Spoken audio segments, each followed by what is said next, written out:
లింగం యాదవ్ గారు, డాక్టర్ లింగం యాదవ్ గారు, Yes. టోటల్గా కేసీఆర్ అయితే ముందు నుంచి కూడా చెప్తున్న విషయం ఏంటంటే కొత్తగా అధికారంలోకి వచ్చారు కాబట్టి ప్రస్తుతం కాంగ్రెస్ ప్రభుత్వానికి 1 year సమయం ఇవ్వండి, 1 సంవత్సర కాలం తర్వాత నేను మాట్లాడతాను అన్నారు. అయితే ఆ సంవత్సర కాలం కూడా అయిపోయింది, 1 year అయితే పూర్తి చేసుకుంది. అయితే ఇప్పుడు కేసీఆర్ టోటల్గా రాజకీయాల మీద అంటే గతంలో ఫోకస్ చేసినప్పటికీ మధ్యలో కొంత ఫామ్ హౌస్కి ఆయన పరిమితమయ్యారు. కానీ ఇప్పుడు 1 year పూర్తి అయిపోయిన తర్వాత మీరు అధికారంలోకి వచ్చిన తర్వాత టోటల్గా ఫోకస్ పెట్టే ప్రయత్నం అయితే చేస్తున్నారు. ఇందులో భాగంగానే మేబీ చెప్తున్నట్లు రజతోత్సవాలకు సంబంధించి ఏం చేయాలి ఏంటి అనేది కార్యాచరణ కావచ్చు.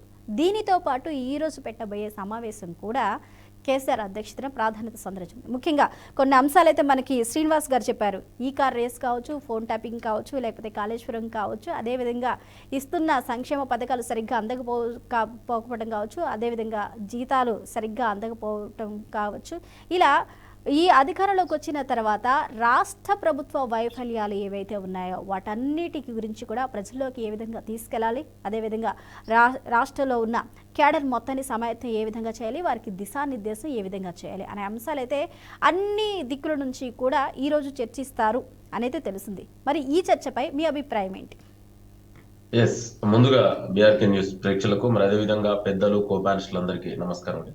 ఎస్, డెఫినెట్ కూడా అంటే తెలంగాణలో ఇవాళ ప్రజాప్రభుత్వం గౌరవనీయ ముఖ్యమంత్రి రేవంత్ రెడ్డి గారి ఆధ్వర్యంలో అభివృద్ధి, సంక్షేమము, పెట్టుబడులు, సామాజిక న్యాయమే ధ్యేయంగా నిరంతరం ప్రజలకు అందుబాటులో ఉంటూ సెక్రటరీ నుంచి పరిపాలన సాగిస్తూ 18 గంటలు పైగా ఇవాళ తెలంగాణలో ముఖ్యమంత్రి, మంత్రులు ప్రజలకు అందుబాటులో ఇవాళ పరిపాలన కొనసాగుతుంది. ఇవాళ గత 10 ఏళ్లుగా తెలంగాణని పరిపాలించినటువంటి కేసీఆర్, కల్వకుంట్ల కుటుంబం ఆర్థిక విధ్వంసం, వ్యవస్థల విధ్వంసం జరిగింది. ఇవాళ తెలంగాణ పునర్నిర్మాణం జరుగుతుంది. మరే ఇవాళ కేసీఆర్ గారు ఇప్పుడే బీఆర్ఎస్ నాయకుడు మాట్లాడారు. 10 ఏళ్లుగా వాళ్ళు చేసినటువంటి అవినీతి అక్రమాలు ఇవాళ ఒక్కొక్కటిగా బయటకు వస్తున్నాయి. ఇవాళ జ్యుడిషియల్ ఎంక్వైరీ నడుస్తుంది. ఇవాళ కేసీఆర్ ని వాళ్ళు చేసినటువంటి అవినీతి అక్రమాల వల్ల తెలంగాణ ప్రజలు ఇవాళ ఫామ్ హౌస్ కే పరిమితం చేసిండు. ఇవాళ తెలంగాణ ప్రజలకు ముఖం చూపించుకోలేక తాను చేసినటువంటి అవినీతి అక్రమాల వల్ల ఫామ్ హౌస్ లో దాక్కున్నటువంటి వ్యక్తి కేసీఆర్ గారు. ఇవాళ గౌరవ ముఖ్యమంత్రి రేవంత్ రెడ్డి గారే నిండు అసెంబ్లీలనే చాలా స్పష్టంగా చెప్పాడు. ఒక ప్రధాన ప్రతిపక్ష నాయకుడు మీకు ప్రజలు ఒక బాధ్యత అప్పచెప్పారు, మీరు అసెంబ్లీకి రండి, ఈ ప్రభుత్వానికి సలహాలు సూచనలు ఇవ్వండి, మేము తీసుకోవడానికి సిద్ధంగా ఉన్నామని. మీ 10 ఏళ్లలో ఏనాడు కూడా ప్రతిపక్ష నాయకుడిని మాట్లాడించిన సందర్భం కూడా లేదు. ఇవాళ మీరు రండి అంటున్నాం, మేము కూడా అదే చెప్తున్నాం.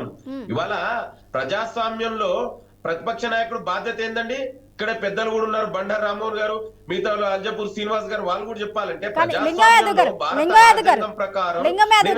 శ్రీనివాస్ గారు చెప్తున్నారు ప్రతిపక్ష నేతగా 100కి 100% పూర్తి స్థాయిలో న్యాయం చేశారు అనైతే ఆయన ఇప్పుడే చెప్పారు మనకి.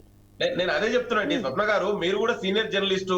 ప్రజాస్వామ్యంలో ప్రతిపక్ష నాయకుడు బాధ్యత ఏందండి అంటే అధికారంలో ఉంటే మాత్రమే అధికారాన్ని అనుభవిస్తావు, అధికారం లేకపోతే నువ్వు అసెంబ్లీకి రావా? మరిగా చట్టసభలు ఎందుకండి, అసెంబ్లీ ఎందుకండి? మరిగా అందరు ఎవరి ఇళ్లలో వాళ్ళే కూర్చుందాం, ఇదేనా మరి మనం భవిష్యత్ తరాలకు నేర్పేది? అది కాదు కదండి. నువ్వు ప్రతిపక్షంలో ఉన్నావు, నీకు ఒక బాధ్యత ఉంది. ఇవాళ నేను అదే చెప్తున్నా, ఇప్పటికైనా నువ్వు వచ్చి ఇప్పుడు ఆయన వస్తుంటుండు, ఏడికి వస్తుంటుండండి? ప్రజల కోసం కాదు, కేసీఆర్ తన పార్టీ కోసం వస్తుంటుండంటే కేసీఆర్ కు అధికారంలో ఉన్నప్పుడైనా అధికారంలో లేనప్పుడైనా ప్రజల గురించి గాని ప్రజల సమస్యల గురించి గాని కేసీఆర్ కు ఏనాడు కూడా పట్టదు. ఎంతసేపు స్వార్థ రాజకీయాల కోసం ఇవాళ తన పార్టీ కోసం వస్తుండు కానీ మరి అసెంబ్లీకి ఎందుకు రాడండి? అది ఆయన బాధ్యత అండి, ఇదేదో మెహర్బానీ కాదు, ఇది రెస్పాన్సిబిలిటీ. ఇవాళ నేను ఏమంటున్నంటే మేము కూడా ప్రజాస్వామ్యంలో ప్రతిపక్షం ఉండాలని కోరుకునే పార్టీ. గౌరవ ముఖ్యమంత్రి గారే చాలా స్పష్టంగా చెప్పారు. మీరు ఇవాళ పార్టీ కార్యక్రమాలకే కాదండి, నేను మీ టీవీ ఛానల్ ద్వారా బీఆర్ఎస్ నాయకులు కేసీఆర్ కూడా విజ్ఞప్తి చేస్తున్నా, మీరు అసెంబ్లీకి కూడా రండి, మీరు అక్కడ కూడా ప్రజా సమస్యల గురించి ముఖ్యమంత్రి దృష్టికి తీసుకురండి, మంత్రుల దృష్టికి తీసుకురండి, ముఖ్యమంత్రి తోటి సలహాలు సూచనలు ఇవ్వండి, మేము తీసుకోవడానికి సిద్ధంగా ఉన్నాం. ఇవాళ నేను అంటుంది ఏంటంటే ఎంతసేపు కేసీఆర్ కు వ్యక్తిగత స్వార్థం కోసం తప్ప తెలంగాణ కోసం ఆనాడు పని చేయలేదు, ఇవాళ అతను చేయట్లేదు. ఇవాళ మీరు చూసారు, నిన్ననే పార్లమెంట్ లో ఆనాడు కాంగ్రెస్ పార్టీ యూపీఏ ప్రభుత్వం బిల్లు ప్రవేశపెట్టింది లోక్సభలో. ఆనాడు తెలంగాణ బిల్లు పెట్టినప్పుడు కూడా ఈయన లోక్సభలో లేడు. అంటే ఈయన ఎప్పుడు కూడా అధికార దాహం తప్ప ప్రజల గురించి గాని ప్రజల సమస్యల గురించి గాని పట్టనటువంటి ఏకైక వ్యక్తి కేసీఆర్. ఇవాళ ఆయన ఫామ్ హౌస్ నుంచి వస్తే చేసేదేముందండి? పార్టీ ఆఫీస్ పోతుండు. పార్టీ ఆఫీసులో ఎవరు ఉంటారండి? వాళ్ళ పార్టీ అనుచరులు వాళ్ళ కార్యకర్తలతో ఏదో మాట్లాడుకొని గానా భజన చేసుకొని మళ్ళీ పోయి ఫామ్ హౌస్కి వెళ్ళిపోతాడు. సో దీని ద్వారా వచ్చేది ఏమీ లేదు. ఇవాళ కాంగ్రెస్ ప్రజాప్రభుత్వం చేస్తున్నటువంటి ఇవాళ మేము సంవత్సర కాలంలోనే ఎన్ని అభివృద్ధి కార్యక్రమాలు చేశాం. ఇవాళ రైతులను మేము ఆదుకున్నటువంటి దేశ చరిత్రలోనే కనీవిని ఎరుగని రీతిలో రుణమాఫీ చేశాం 22,000 కోట్ల రూపాయలు. ఇవాళ అదే విధంగా 500 రూపాయలు బోనస్ ఇస్తున్నాం. ఇవాళ పంటకు 56,000 ఉద్యోగాలు ఇచ్చాం. ఇవాళ ఉద్యోగులకు మొదటి తారీఖునే జీతాలు ఇస్తున్నాం. ఇవాళ మహిళలకు ఉచిత బస్ ప్రయాణం కల్పించడం జరుగుతుంది. రాజీవ్ ఆరోగ్యశ్రీ 10 లక్షలు. ఇవాళ ఇంద్రమ్మ ఇండ్లు స్టార్ట్ చేయడం. ఇవాళ మండలానికి ఒక ఇంటర్నేషనల్ స్కూల్స్ ఏర్పాటు చేస్తున్నాం. రండి మీరు కూడా నేను కూడా అదే చెప్తున్నా. కేసీఆర్ మీరు రండి, అసెంబ్లీ కూడా రండి అంటున్నాం. పార్టీ ఆఫీస్కే కాదు. మేము చేస్తున్నటువంటి మీరు 10 ఏళ్ల చేయనటువంటి అభివృద్ధి సంక్షేమం ఇవాళ కాంగ్రెస్ ప్రజాప్రభుత్వం గౌరవనీయ ముఖ్యమంత్రి రేవంత్ రెడ్డి గారి సంవత్సర కాలంలో చేస్తున్నది చూడండి మీరు కూడా. మేము కూడా చూడాలనే కోరుకుంటున్నాం. మీరు కూడా అసెంబ్లీకి రావాలనే కోరుకుంటున్నాం. ఇవాళ ఆయన వచ్చి పార్టీ ఆఫీస్కి వచ్చినంత మాత్రం వల్ల జరిగేది ఏం లేదండి. మళ్ళా తిరిగి పోయి ఫామ్ హౌస్ లో ఉంటాడు. ఎందుకంటే తెలంగాణ ప్రజలు కేసీఆర్ ను మర్చిపోయిర్రు. మళ్ళేదో ఇట్లాంటి పేరు మీద వచ్చి నేను కూడా ఉన్న మీడియాల పేపర్ల కనబడాలని ఇవాళ కేసీఆర్ కల్వకుంట్ల కుటుంబం ఆడుతుంది తప్ప ఇవాళ తెలంగాణ ప్రజలు కేసీఆర్ ను ఎప్పుడో మర్చిపోయిర్రు. ఆయన చేసినటువంటి అవినీతి అక్రమాలు మీరు చూడండి, వెయిట్ చేయండి. ఇంకా చాలా ఉన్నాయి. ఇవాళ 10 ఏళ్ల భాగవతం అంతా ఇవాళ ఒక్కొక్కటిగా బయటపడుతుంది. ఇవాళ కేసీఆర్ ఇవాళ అందుకే కదా ప్రజల మధ్యలోకి రాకుండా దాచుకుంటుండు కేసీఆర్. లింగయాదవ్ గారు ఒక్క నిమిషం అండి. కేసీఆర్ ప్రజల్లోకి రావాలన్నా లేకపోతే మీడియాలోకి రావాలన్నా కేసీఆర్ ప్రత్యేకంగా సమావేశాలు పెట్టవలసిన అవసరం లేదు. ఎందుకంటే ఆయన వాక్చాతుర్యం ఏంటి, ఆయన ఏ విధంగా మాట్లాడతారు, 10 సంవత్సరాలు ఆయన పాలన ఏంటి అనేది ఒక అవగాహన ఉంది. కాబట్టి ప్రత్యేకంగా నాకు ఐడెంటిటీ కావాలని ఆయన కోరుకునే పరిస్థితిలో ఆయన ఉన్నారు అంటారా? ఐడెంటిటీ కోసం ఆయన నేను సూటిగా ప్రశ్నిస్తున్న స్వప్న గారు, ప్రజాస్వామ్యంలో ప్రతిపక్ష నాయకుడికి అసెంబ్లీకి రావాలా వద్దా? రాకుంటే ఆ బాధ్యత ఎందుకు మరే? అంటే నువ్వు ముఖ్యమంత్రి ఉన్నప్పుడే అంటే నీకు అప్పుడు చట్టసభలు ఎక్కువ రోజులు నడిపియలే. మన అందరం చూసినాం.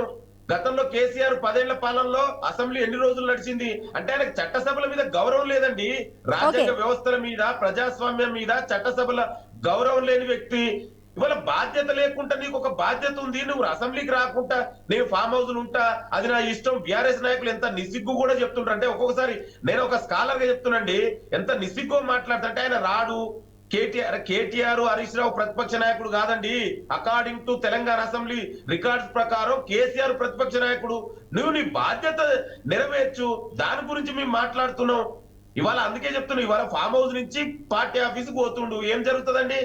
1 గంట సేపు 2 గంటలు కూర్చొని కార్యకర్తలతో అలా నాయకులు బిరామీలతోటి అలా అనుచరులతోటి మాట్లాడుకుంటారు. నేను ఏమంటున్నట్టే అసెంబ్లీ కూడా రండి అంటున్నావు. నువ్వేమైనా సమస్యలు ఉంటే ముఖ్యమంత్రి కలుసు, మంత్రులకు చెప్పు. ప్రజా సమస్యల గురించి నిన్ను ఎన్నుకున్నటువంటి సొంత కాన్స్టిట్యున్సీ ప్రజలకు కూడా మర్చిపోయినావు కదా. మరి నువ్వు ఏం బాధ్యత నెరవేరుస్తున్నావండి? నేను దాని గురించి మాట్లాడుతున్నా. మేము ముఖ్యమంత్రి గారే చాలా స్పష్టంగా చెప్పారు, మీరు అసెంబ్లీకి రండి, సలహాలు సూచనలు ఇవ్వండి అని. ఇవాళ ఎంతసేపు ఇవాళ పార్టీ ఆఫీస్కి వచ్చినంత మాత్రం జరిగేది ఏమీ లేదు. ఆల్రెడీ కేసీఆర్ ని తెలంగాణ ప్రజలు వాళ్ళు చేసినటువంటి అవినీతి అక్రమాల వల్ల ఇవాళ మర్చిపోయిరు.